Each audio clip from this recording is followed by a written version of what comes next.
NU ইউনিভার্সিটিতে স্বাগতম। আজ আমরা আলোচনা করতেছিলাম analytic and vector geometry honours first year chapter 3 general equations of second degree. এইখান থেকে আমি প্রথম দিনে কী করছিলাম, প্রথম দিনে অনেকগুলো সূত্র দেখাছিলাম, যেসব সূত্র ছাড়া ম্যাথ করা সম্ভব নয়। আজকে আমি ম্যাথ সলভ করে দেবো। 3 নাম্বার, নিম্নলিখিত কণিকগুলোর আদর্শ আকার, কণিক মানে কি প্যারাবোলা হতে পারে, সেটা অন্য কিছু হতে পারে, প্রমাণ আকার কী করো, রূপান্তর করো। আমাদের সমীকরণগুলো দেওয়া আছে। এই একটা 8x² + 4xy + 5y² - 16x - 14y plus কত 13 ইকুয়াল টু কত 0। তাহলে আমরা 1 নম্বর ম্যাথটা সলভ করি। ex3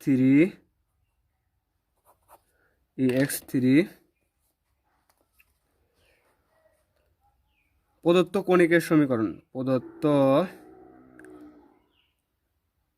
কণিকের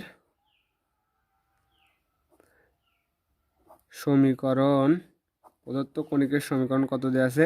8x² + 4xy + 5y² - 16x - 14y + 13 equal to কত 0। এত ইকুয়াল টু 0 সমীকরণটিকে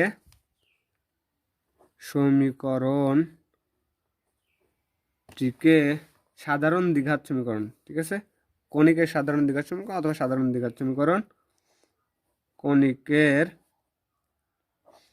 সাধারণ সমীকরণ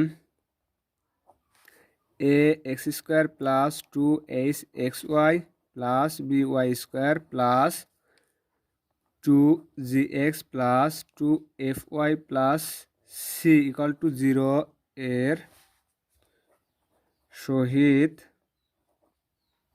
তুলনা করে পাই। আমরা তুলনা কিন্তু চ্যাপ্টার 2 থেকেই শিখে আসছি যে কেমন করে তুলনা করে। আমরা এইটার সহগ নেব, x² সহগ, আর এটার সহগ, মানে আমরা কি করব, আমরা সহগগুলো সমীকৃত করব, ঠিক আছে। এই সমীকরণ থেকে এই সমীকরণের সহগগুলো আমরা কি করব, সমীকৃত করে পাই অথবা তুলনা করে পাই। তাহলে সমীকৃত করলে পরে আমরা x² সহগগুলো নেব। x² সহগ এই সমীকরণ থেকে x² সহগ ইকুয়াল টু ওই সমীকরণ থেকে কিছু সহগ x² সহগ। তাহলে এই সমীকরণে x² সহগ আছে a ইকুয়াল টু এই সমীকরণে x² সহগ আছে কত 8। তাহলে a ইকুয়াল টু কত পেলাম 8 পেলাম। এবার এখান থেকে আমরা এ বি সি আকারে সাজাবো, তাহলে আমাদের ম্যাথ করতে সুবিধা হবে। প্রথমে এরপরে বি আছে, তাহলে বি বি মানে y² সহগ কত বি ইকুয়াল টু এখানে y² সহগ কত 5, তাহলে B equal to 5। A B C, তাহলে সি ইকুয়াল টু কত দিয়েছে কনস্ট্যান্ট মান, সি ইকুয়াল টু আমাদের দেওয়া আছে কত 13। আমরা সহগগুলো সমীকৃত করতেছি, তাহলে C equal to 13 A B C. তারপরে আমরা নেব এফ আছে কত, এখানে আছে 2fy, আর এখানে আমাদের ছিল 2gx + 2 কত fy, ঠিক আছে। তাহলে এই y আর এখানে y এর সহগ, তাহলে y এর সহগ এখানে 2f। যদি আমরা 2f ইকুয়াল টু মানে 2f ইকুয়াল টু কত নিই 14 নিই, এই 2টা এই পাশে যা গুণ হয়, তাহলে f ইকুয়াল টু কত 7।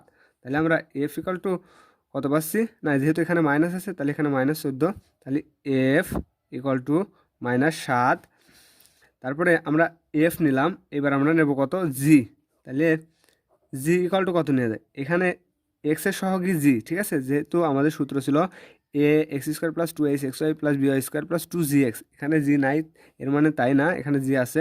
তাহলে এখানে 2g ইকুয়াল টু কত -16, 2g ইকুয়াল টু যদি -16 হয়, 2g ইকুয়াল টু -16, 2টা ওই পাশে যা ভাগ হয়, তাহলে কত দেখতেছি কত -8। তাহলে এফ ইকুয়াল টু কত হচ্ছে -8।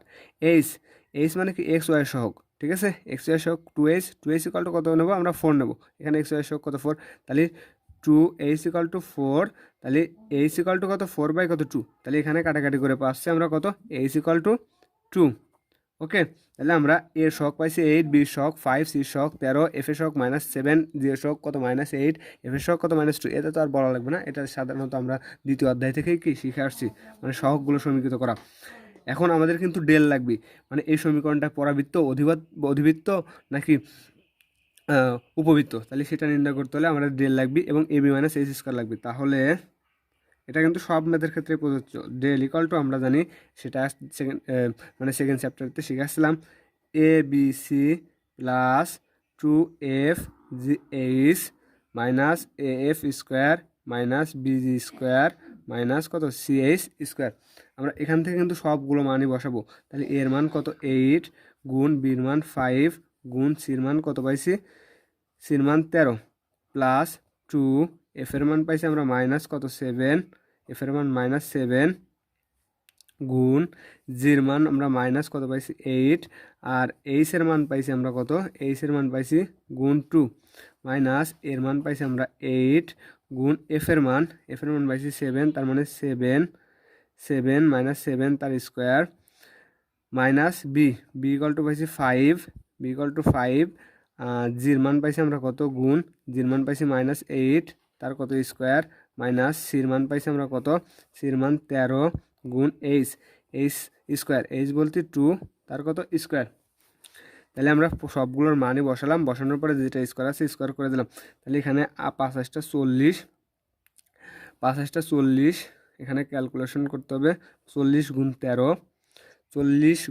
আমাদের কত আসতেছে, তাহলে যদি আমরা 40 গুণ 13 নিই, 40 গুণ 13, 40-এর সাথে 13 গুণ দিলে পরে 0, 3 4 12, এখানে 0, তাহলে এখানে আসতেছে কত 4 অক্ষে 4, 4120। যাই হোক, আমাদের এইটুক ক্যালকুলেশন করে, আমার কাছে ক্যালকুলেটর নাই, আমি ক্যালকুলেশন করে দেখাতে পারলাম না, একটু ক্যালকুলেশন করে আসলে কত -20, অর্থাৎ এত নট ইকুয়াল টু, এত তো ডেল ইকুয়াল টু, এত নট ইকুয়াল টু 0 আসছে, ঠিক আছে, এত নট ইকুয়াল টু মানে 0 আসে নাই আমাদের, নয় 0 থেকে ছোটো আসছে, নয় 0 থেকে কি আসছে বড় আসার কথা ছিল, তাই 0 আসে নাই।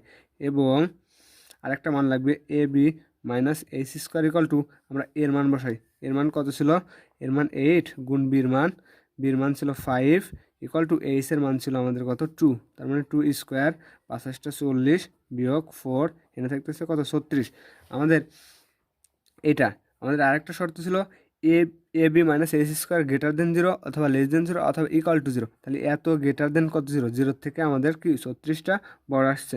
তাহলে যদি আমাদের এই শর্ত প্রকাশ করে ডেল কিন্তু নট ইকুয়াল টু 0 আসছে, আর AB মাইনাস এইচ স্কোয়ার যদি গ্রেটার দেন হয়, তাহলে কিন্তু আমি সূত্রে দেখছি এটা যদি প্রকাশ করে, তাহলে আমার সেটা কি, সেটা আমাদের মানে সেটা কী বৃত্ত প্রকাশ করতেছে, সেটা আমরা জানি যে সেটা আমরা উপবৃত্ত প্রকাশ করে।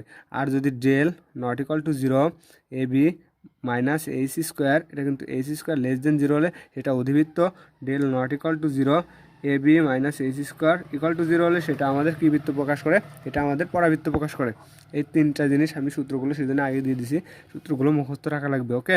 তাহলে এটা আমার এই শর্তর বেলায় খাটতেছে। তাহলে del not equal to 0, AB minus H square greater than 0 হলে সেটা আমাদের কী বৃত্ত প্রকাশ করবে, উপবৃত্ত প্রকাশ করবে। সুতরাং প্রদত্ত কণিকটি একটি উপবৃত্তের সমীকরণ সূচিত করে। এখন আমাদের প্রমাণ করতে বলছে যে কণিকের আদর্শ বা প্রমাণাকার নির্ণয় করো। আমরা জানি কণিকের আদর্শ বা প্রমাণাকার এটা কত জানি, এটা জানি x² by a² plus y² by কত b² ইকুয়াল টু কত আনতে হবে, আমাদের 1 আনতে হবে। আমরা এটা জানি কণিকের কি আদর্শ আকার। তাহলে আমাদের সব কাজ করার পরে আমাদের আদর্শ বা প্রমাণ আকারে কী করতে হবে, নিতে হবে। এটা নিতে হলে পরে আমাদের সেটা কি সেটা জানতে হবে, মানে এটা উপবৃত্ত, পরাবৃত্ত নাকি অধিবৃত্ত। তারপরে এটার কেন্দ্র নির্ণয় করতে হবে, কেন্দ্র নির্ণয় করার পরে তারপরে এখান থেকে আমরা কী বাদ দেবো, অক্ষের দিক ঠিক রাখিয়া, মানে ওই কেন্দ্র যা পাবো অত বিন্দুতে স্থানান্তর করার পরে আমরা নতুন একটা সমীকরণ বাই করব। ওই সমীকরণ থেকে আমরা কী বার করব, ওই সমীকরণকে এমনভাবে আবর্তন করব যাতে আবার XY পদ ভ্যানিশ হয়ে যায়। ভ্যানিশ হওয়ার পরে ওইখান থেকে আমরা A1 B1 আকারে মান নির্ণয় করবো, মানে AX² প্লাস BY² আকারে মান নির্ণয় করবো, কারণ আমাদের লাগবেই X² Y² আকারে মান নির্ণয় করার পরে তারপরে আমরা কী করব, তারপরে আমরা প্রমাণ আকারে যাব। তাহলে প্রথমে আমরা সূচিত করতেছি কি এটা একটা পরাবৃত্ত, ওকে, না এটা একটা অধিবৃত্ত, ওই উপবৃত্ত। তাহলে ধরি উপবৃত্তটির কেন্দ্র, ধরি উপবৃত্তটির কেন্দ্র, আমরা জানি কি উপবৃত্তটির কেন্দ্র আলফা বিটা। তাহলে আলফা ইকুয়াল টু আমরা জানি এইচ, আলফা ইকুয়াল টু আমরা কত জানি HF minus BG, HF minus BG divided by A B minus AC square, আর বিটা ইকুয়াল টু আমরা জানি, বিটা ইকুয়াল টু কত জানি, বিটা ইকুয়াল টু জানি G H minus A F divided by A B minus কত H square. ঠিক আছে, তাহলে এখানে আমরা এইচের মান, জির মান, বির মান সবগুলো মানে কি আমরা এখান থেকে সমীকরণ থেকে বাই করে আসছি সেটা বসাবো। যদি বসাই তাহলে আমরা কত পাচ্ছি, এইচের মান পাইছি আমরা, এইচের মান পাইছি 2 গুণ এফের মান পাইছি আমরা মাইনাস কত 7, মাইনাস বির মান পাইছি আমরা 5 গুণ জির মান পাইছি আমরা কত, জির মান পাইছি আমরা -8, -8, আবার এর মান পাইছি আমরা 8 গুণ বির মান 5 বিয়োগ এইচের মান 2 তার কত স্কোয়ার। আবার এখানেও বিটা ইকুয়াল টু বসাবো, বিটা ইকুয়াল টু আমরা জির মান পাইছি -8 গুণ এইচের মান পাইছি 2 ইকুয়াল টু এর মান পাইছি আমরা 8 আর এফের মান পাইছি আমরা কত -7 ডিভাইডেড বাই এর মান পাইছি আমরা 8 গুণ বির মান পাইছি 5 বিয়োগ এইচের মান পাইছি 2 তার কত স্কোয়ার। এখন এইখানে ক্যালকুলেশন করে আমরা পাচ্ছি, এখানে ক্যালকুলেশন করে আমরা কত পাবো, 7 দুগুণ 14, তার মানে -14, আর মাইনাস মাইনাসে প্লাস, মাইনাস মাইনাসে প্লাস, 5 কত 40 ডিভাইডেড বাই 5 40 বিয়োগ 4, এখানে ক্যালকুলেশন করে কত পাচ্ছি -16, মাইনাস মাইনাসে প্লাস, 8 নং কত না 27টা 56, 8 নং না এটা 7, 27টা 56 ডিভাইডেড বাই 5 40 বিয়োগ 4, আরেকটা খাতা নিই,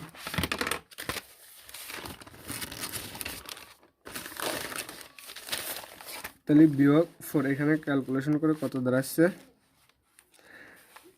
-14 থেকে যদি আমি পজিটিভ 40 বাদ দিই, -14 থেকে পজিটিভ মানে এখানে আছে 14 আর এখানে আছে কত, এখানে -14 এখানে আছে 40, যদি আমি বাদ দিই কত থাকে, তাহলে 6 আর এখানে থাকতেছে কত 2, তাহলে 26 ডিভাইডেড বাই 40 থেকে 4 বাদ দিলে 36, এটা হচ্ছে আলফা ইকুয়াল টু, হ্যাঁ আলফা ইকুয়াল টু, আর বিটা ইকুয়াল টু কত পাচ্ছি আমরা, যদি এখানে 56 থেকে যদি 16 বাদ দিই, 56 বিয়োগ 16 বাদ দিলে পরে 6 মিলে গেলে 0, আর এদিকে আমরা পাচ্ছি 4, তাহলে পাচ্ছি 40। ওকে, 56 থেকে 16 বাদ দিলে পাচ্ছি আমরা 40 ডিভাইডেড বাই 40 থেকে 4 বাদ দিলে পাচ্ছি 36। এখন এখানে একটু কাটাকাটি করি, ঠিক আছে, 13 দুগুণ 26, 36 মানে 18 দুগুণ 36, আবার এখানে বিটা ইকুয়াল টু একটু কাটাকাটি করি, আমরা যদি 4 10 কত 40 দিই আর 4 নং 36 বিন্দু, এত বিন্দু পেলাম। ঠিক আছে, অতএব উপবৃত্তের কেন্দ্র,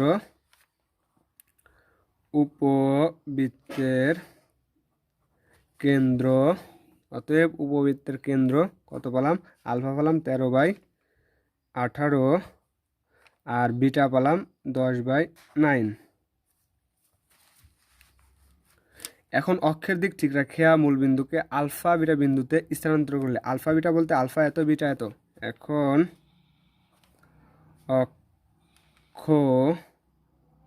অক্ষদ্বয়ের দিক, এখন অক্ষদ্বয়ের দিক ঠিক রাখিয়া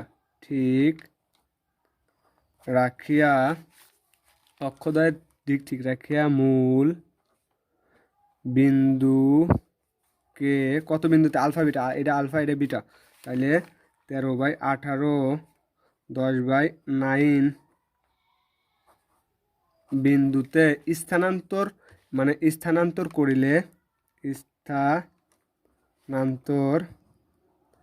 করিলে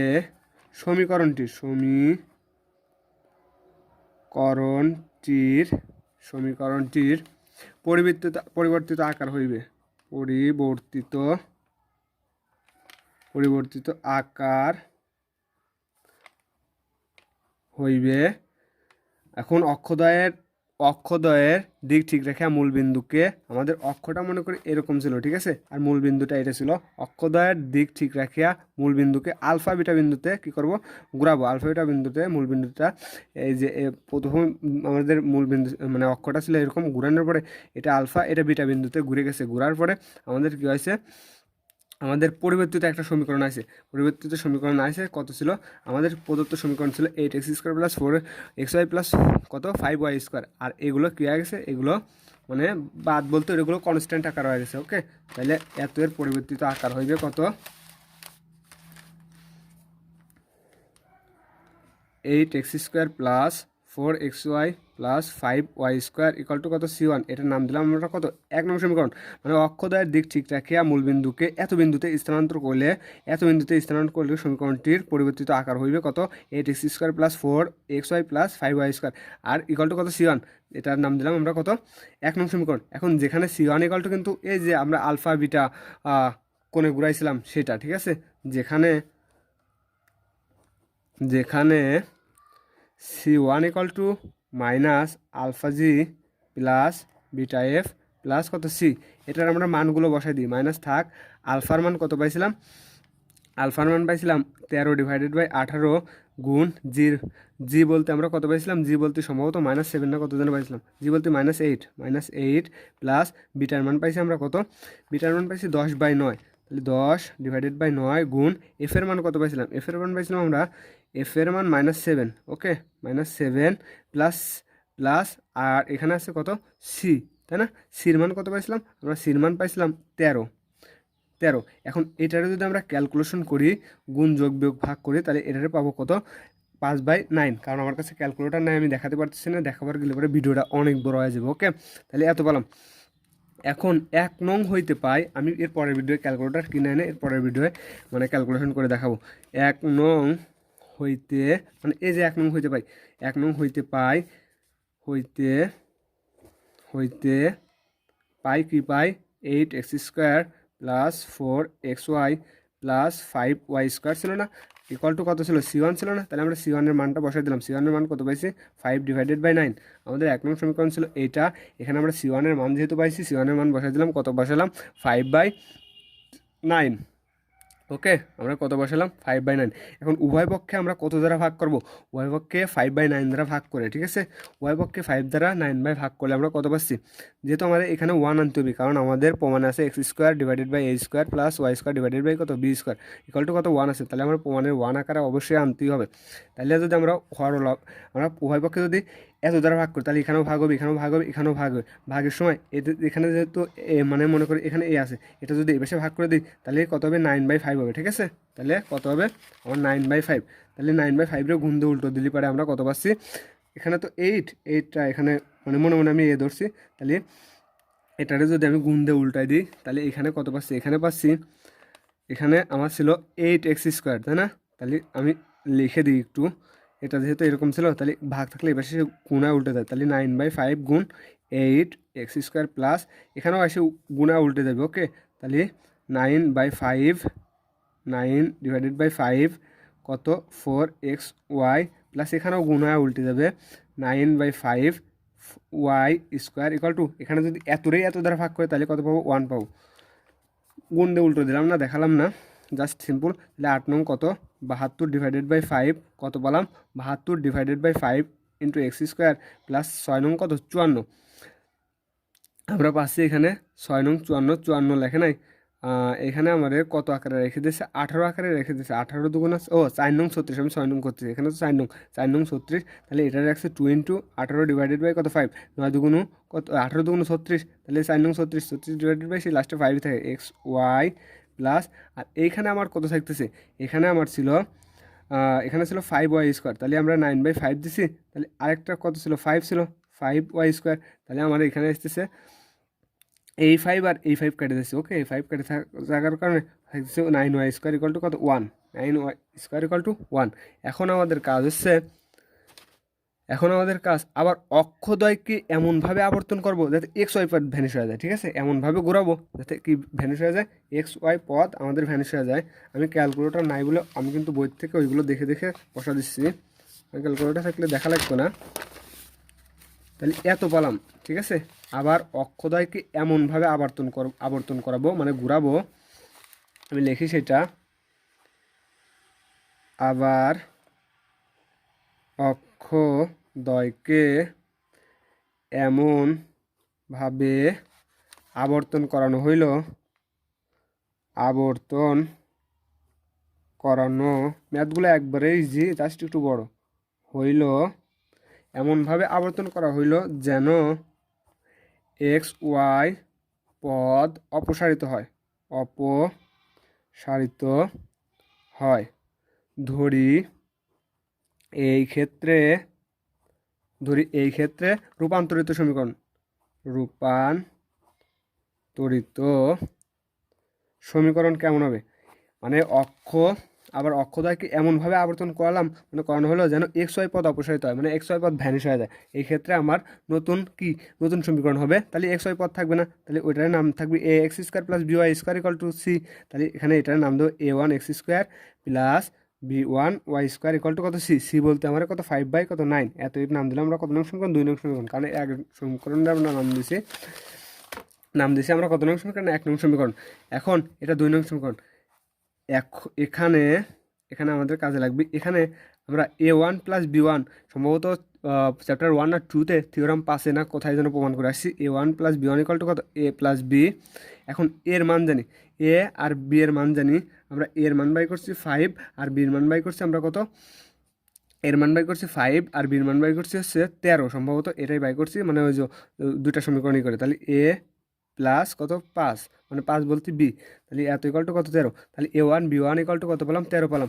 আবার আরেকটা এদের গুণফল, এ ওয়ান বি ওয়ানের গুণফল, তাহলে 8 গুণ 5, তাহলে কত পাচ্ছি, এখানে এর মান কত পেলাম, এর মান আমরা তো এটা না, আমরা এ ওয়ান বি ওয়ান এদের গুণফল পাইছিলাম এ বি মাইনাস কত এইচ স্কোয়ার, তাহলে এর মান কত চাইছি, এর মান পাইছি আমরা 8 গুণ বির মান 5 ইকুয়াল টু এইচ পাইছি 2, তার কত হোল স্কোয়ার, 5 8টা 40 বিয়োগ কত 2 গুণ 4, এখানে পাচ্ছি আমরা কত 36। ঠিক আছে, A one B one equal to পেলাম 36। এখন যদি আমাদের এ ওয়ান আর বি ওয়ানের মান বার করতে চাই, আমরা কিন্তু এখান থেকে এ ওয়ান আর বি ওয়ান মান ইচ্ছা করলে বাইর করতে পারতেছি না, বাইর করতে হলে পরে আমাদের সেই 9 10-এর ফর্মুলা অ্যাপ্লাই করতে হবে।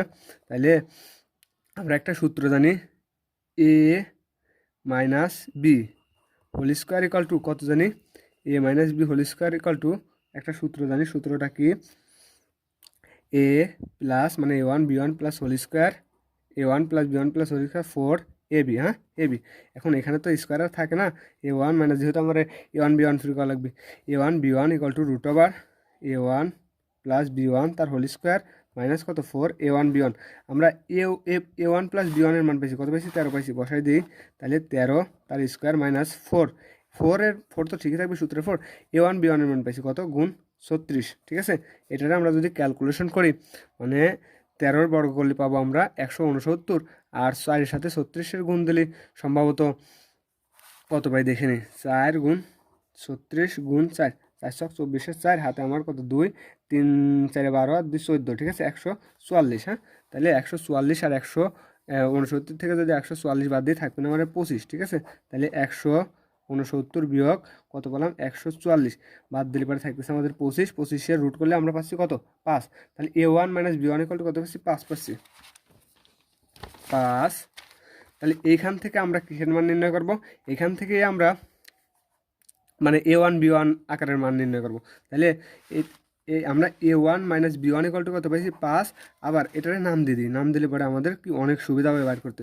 তাহলে এটারে নাম দিই কত 3, এটারে নাম দিই আমরা 3 নং, আর এটারে নাম দিই আমরা কত নং সমীকরণ, যেহেতু A one minus B one equal to, এটার নাম দিই আমরা কত 4 নং সমীকরণ। হ্যাঁ, 3 আর 4 নং হতে পাই 3 ও 4 নং হতে পাই বিকামস, যোগ করে পাই, তাহলে যোগ করে লিখে দিই, যোগ করলেই পারে আমাদের এ ওয়ান বি ওয়ানের মান বাড়া যাচ্ছে।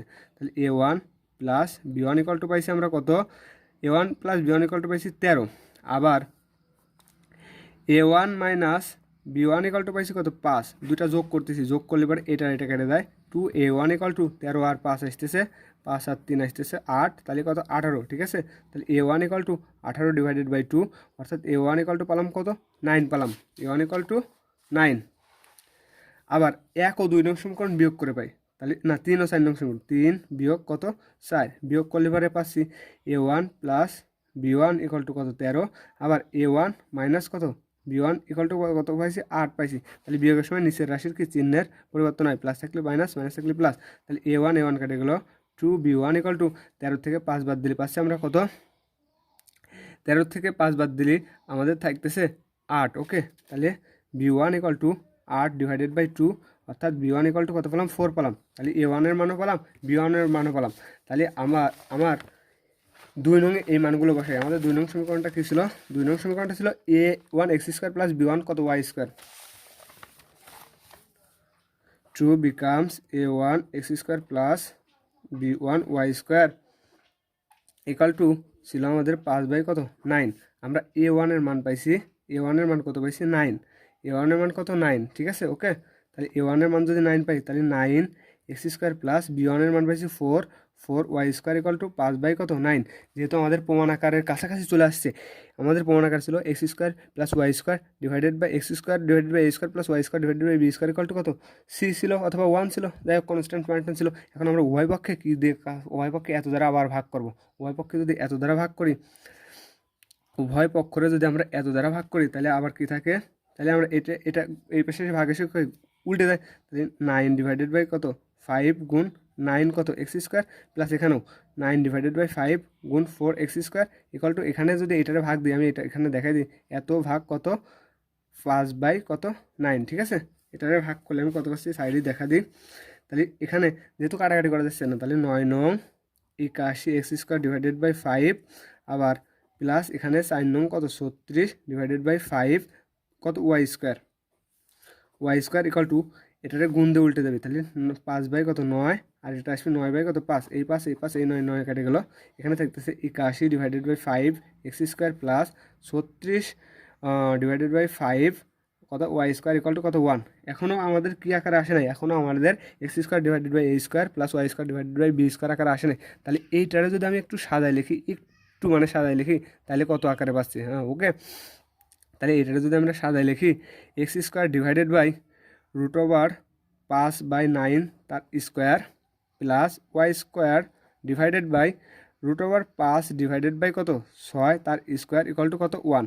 এবার আমরা দেখি এত লিখলাম কিসের জন্য, আমরা লিখলাম কিসের জন্য দেখি আগের রাশিতে ফেরত দরকার নেই। আমরা যদি √5 বর্গ করি, √5 বর্গ করলে পাশে আমরা কত 5, আর √9 যদি আমরা কি মানে বর্গ করি তাহলে কত 81, 9 নং 81, এটা ভাগ আকার আছে গুণ দিয়ে উল্টো দিলে আমরা পাবো 81/5। আবার এখানে দেখি √5 বর্গ করলে 5, 6 বর্গ করলে পরে আসছে 36, আবার এটা ভাগ আকার আছে গুণ দিয়ে উল্টো দিলে আমরা পাচ্ছি কত 36/5 কত y²। ওকে, তাহলে আমাদের এইটাই যে প্রমাণ আকার চলে আসলো। ইহাই নির্ণয় কি প্রমাণ আকার, ইহাই নির্ণয় প্রমাণ আকার। ওকে, এটাই অ্যান্সার, আর এটাই কি দেখাতে বলছে। তাইলে এরপরে আমি এখান থেকে আরও কিছু ম্যাথ সলভ করে দেবো, আরও কিছু ইম্পর্টেন্ট ম্যাথ সেগুলো সলভ করে দেবো। আমি কিন্তু জাস্ট ক্যালকুলেটার নাই বলে আমি কাজগুলো করলাম না, আমি নিজেই মানে ক্যালকুলেশন কষে কষে কাজগুলো করতে পারতাম, কিন্তু ভিডিওটা আমার 50 মিনিট 60 মিনিটের হতো। তাই আমি কী করলাম, মাঝে মাঝে কি বই দেখে দেখে একটু করে দিলাম। আর নিয়মগুলো যদি মনে থাকে আর সূত্রগুলো যদি মনে থাকে, কোনো ম্যাথই কি কঠিন নয়, সব ম্যাথই পানির মতো সোজা। তাহলে আজকে এই পর্যন্তই, আসসালামু আলাইকুম।